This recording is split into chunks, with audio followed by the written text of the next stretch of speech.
दोस्तों सुजलॉन एनर्जी की बात करें तो कल की का शानदार तेजी के बाद स्टॉक के अंदर आज भी लगभग 1% के आसपास की तेजी देखने को मिली।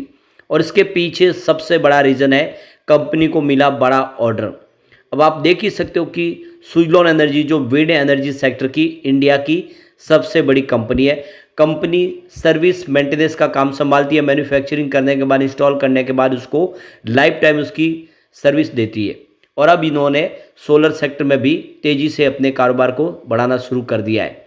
सुजलॉन एनर्जी जो एक समय कंपनी आप देख सकते हो कि बहुत ही शानदार, जिसकी प्राइस काफ़ी ऊपर थी, 3 डिजिट में थी, वो स्टॉक कोविड काल में कौड़ियों के भाव में आ गया था। स्टॉक ने फिर बेहतर किया।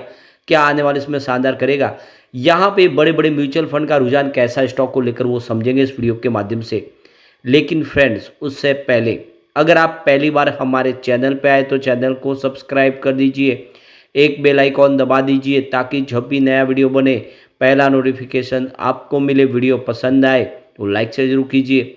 चलो फ्रेंड्स, वीडियो स्टार्ट करते हैं। मैं हूँ आपका दोस्त SB दवे और हमारे अपने चैनल ऑनलाइन कमाई में आपका बहुत बहुत स्वागत है। सबसे पहले आज के कारोबार की बात कर ले तो स्टॉक की शुरुआत पॉजिटिव हुई 68.20 पर। क्लोजिंग कल की 67.72 के आसपास थी। इंट्राडे में 66.88 का लो बना। इसका मतलब यह है कि आज स्टॉक के अंदर प्रॉफिट बुकिंग हावी हो गई, स्टॉक काफ़ी नीचे गया, लेकिन जो हाई बना वो 68.80 का है। तो निचले लेवल से स्टॉक रिकवर हुआ है काफ़ी अच्छा। अंत में क्लोजिंग भी पॉजिटिव ही देखने को मिली है 68.32 के आसपास, जहाँ पे 0.89% यानी लगभग 1% के आसपास की तेजी देखने को मिली। वॉल्यूम लगभग एक जैसा है। पिछले एक महीने पहले इसका 10 करोड़ का वॉल्यूम था, 5 करोड़ की डिलीवरी उठाई गई थी। 1 वीक पहले 8 करोड़ का वॉल्यूम हुआ था, सामने 4 करोड़ की डिलीवरी उठाई गई। और कल इसका 6 करोड़ का वॉल्यूम था, 3 करोड़ का डिलीवरी बेस काम हुआ। और आज भी 6 करोड़ का वॉल्यूम हुआ, बिल्कुल एक जैसे वॉल्यूम में ही कामकाज हुआ। इसकी परफॉर्मेंस देखें तो आप देख लो कि 66.88 इंट्राडे का लो है, लेकिन हाई 68.80 है। 52 वीक का लो इसका 33.90 का है और हाई 86.04 है। फिलहाल उस लेवल से स्टॉक काफ़ी नीचे है।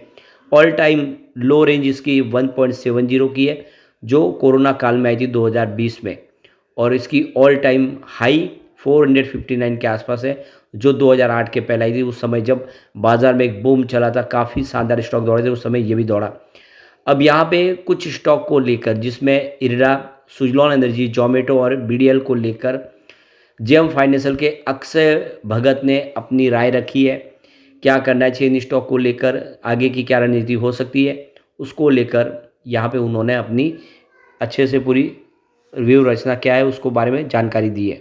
तो इरडा की बात करें तो अक्षय भगत का कहना है कि जो इन्वेस्टर जिन्होंने स्टॉक को होल्ड किया हुआ है वो कंटिन्यू होल्ड करके रखें, और यहाँ पे वो चाहे तो और स्टॉक भी ऐड कर सकते हैं। ये स्टॉक एक लॉन्ग टर्म के लिए बेहतर हो सकता है। अक्षय भगत ने यहाँ पे निफ्टी 50 को लेकर आगे की जो संभावना बनाई है 24,750 और 24,800 के रेंज आने वाले इसमें देखने को मिल सकते हैं। लेकिन यहाँ पे देख सकते हो कि रिजर्व बैंक ऑफ इंडिया की तरफ से जो कुछ फैसले लिए, जिसका बैंक इंडेक्स पे असर देखने को मिल सकता है। जो पॉलिसी आउटकम है 6 दिसंबर को जो आएगा, उसमें क्या फैसला होगा, उसके ऊपर सारा का सारा दारोमदार है कि क्या हो सकता है आगे। वैसे आप देख सकते हो कि बैंकिंग इंडेक्स ने 54,000 का ऑल टाइम हाई बनाया था। उसमें जितना डिप में मिले उसमें अपॉर्चुनिटी के बारे में सोच सकते हैं। यहाँ पे इरडा को लेकर इन्होंने जो मीडियम टर्म टारगेट दिए वो 250 से 260 के टारगेट है, और जो लॉन्ग टर्म इसके टारगेट है वो 325 के आसपास के टारगेट है। यानी इरडा को लेकर बुलिश है अक्षय भगत। सुजलॉन एनर्जी को लेकर यहाँ पे अक्षय भगत का कहना है कि 55 से 60 इसके सपोर्ट लेवल है, और यहाँ पे निचले लेवल पे एक संभावना पॉजिटिव बनी हुई, यहाँ से निचले लेवल से खरीदारी करते हैं। आने वाले इसमें जो टारगेट है वो 80 से 85 के टारगेट देखने को मिल सकते हैं। यह शॉर्ट टर्म से मीडियम टर्म में 85 तक जा सके। 85 का वो टारगेट है जो 86 का इसका 52 का हाई बना था उसी के आसपास है। यानी इस लेवल पे सुजलॉन में खरीदारी के बारे में अक्षय भगत का कहना है। यहाँ पे जोमेटो को लेकर भी अक्षय भगत का कहना है कि प्रॉफिट बुकिंग करनी चाहिए 310 से 315 के आसपास। स्टॉक ऑल टाइम हाई 304 के आसपास पहुँच चुका है, यहाँ से प्रॉफिट बुकिंग की संभावना बन रही है। और भारत डायनामिक्स को लेकर देख सकते हो कि उनका कहना है कि 1600 का जो लेवल है देखना वो 3 से 5 महीने में मिल सकता है। तो यहाँ पे उस लेवल पे अपनी संभावनाओं को तलाश सकते हैं। इस तरह से अलग-अलग उन्होंने इसके टारगेट दिए हुए हैं। अब यहाँ पे देखिए सुज़लोन एनर्जी को जिंदल रिन्यूएबल्स की तरफ से जो उनकी सब्सिडीज कंपनी है जेसीपी ग्रीन विंड ने कर्नाटक के कोपल क्षेत्र में अतिरिक्त 302.4 मेगावाट विंड एनर्जी प्रोजेक्ट के साथ अपनी साझेदारी का विस्तार किया है। यह उनके रिपीट ऑर्डर, इससे पहले 400 मेगावाट का ऑर्डर ऑलरेडी कंपनी को दिया गया था, अब उनको और ऑर्डर बढ़ा के दे दिया गया है। सुज़लोन समूह के वाइस चेयरमैन गिरीश तांती ने कहा है कि यह सहयोग हमारे संयुक्त हरित इस्पात अभियान को आगे बढ़ाएगा, साथ ही 2030 तक गैर जीवाश्म ईंधन से 50% बिजली प्राप्त करने के भारत के महत्वाकांक्षी रिन्यूएबल एनर्जी के लक्ष्य में हमारा एक महत्वपूर्ण योगदान होगा। तो देख सकते हो कि सुज़लोन एनर्जी को लगातार बहुत सारे बड़े ठेके मिल रहे। ये एक बात का सबूत है कि आने वाले समय सुज़लोन बेहतर कर सकता है। ये स्टॉक वाकई में अब बेहतर लग रहा है क्योंकि कंपनी पूरी तरह से कर्ज मुक्त हुई है। एक समय भारी भरकम कर्ज था, करीब 12,000 करोड़ के आसपास का कर्ज था। कंपनी डूबने की कगार पे थी 2020 में। यहाँ की बैंकों का जो तगाजा था वो बहुत बढ़ गया था, लेकिन सरकार का सपोर्ट मिला, कंपनी सर्वाइव कर गई। अब यहाँ पे म्यूचुअल फंड ने जम के खरीदारी की है।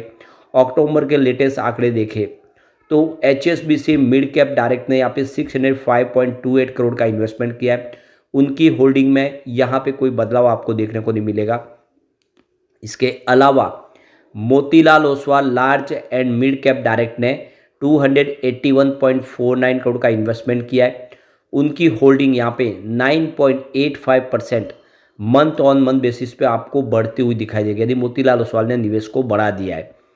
HSBC एग्रेसिव हाइब्रिड डायरेक्ट ने 169 करोड़ का इन्वेस्टमेंट किया है। उनकी होल्डिंग में कोई बदलाव नहीं हुआ है। इसके अलावा Motilal Oswal mid cap direct ने 167.38 करोड़ का इन्वेस्टमेंट किया है और ये holding 100% month on month basis पे बढ़ी है, यानी इस म्यूचुअल फंड का बिल्कुल फ्रेश नया इन्वेस्टमेंट हुआ है। कैनरा रेवेको इमर्जिंग इक्विटीज डायरेक्ट ने 80.15 करोड़ का इन्वेस्टमेंट किया है। उनकी holding 100% month on month basis पे आपको बढ़ती हुई दिखाई देगी। इसके अलावा एक्सिस मिड कैप डायरेक्ट ने 163.36 करोड़ का इन्वेस्टमेंट किया है। उनकी होल्डिंग में यहाँ पे कोई बदलाव नहीं हुआ है। इसके अलावा Motilal Oswal ELSS tax saver direct ने 161 करोड़ का इन्वेस्टमेंट किया। उनकी होल्डिंग में कोई बदलाव नहीं है। इन्वेस्को इंडिया कॉन्ट्रैक्ट डायरेक्ट ने 150 करोड़ का इन्वेस्टमेंट किया। उनकी होल्डिंग में भी कोई बदलाव नहीं हुआ है।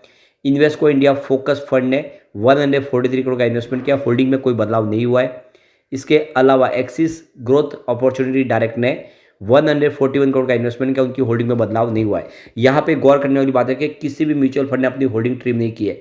ये एक शुभ संकेत है जो आने वाले समय इशारा कर रहा है कि सुज़लोन बेहतर कर सकता है। लेकिन फ्रेंड्स, कोई भी इन्वेस्टमेंट करने से पहले अपने फाइनेंशियल एडवाइजर से एडवाइस ले ले या अपना खुद का रिसर्च करें, क्योंकि मैंने वीडियो आपके एजुकेशनल पर्पज़ के लिए ही बनाया। वीडियो पसंद आए तो लाइक से जरूर कीजिए और चैनल को सब्सक्राइब कर दीजिए। Thank you friends.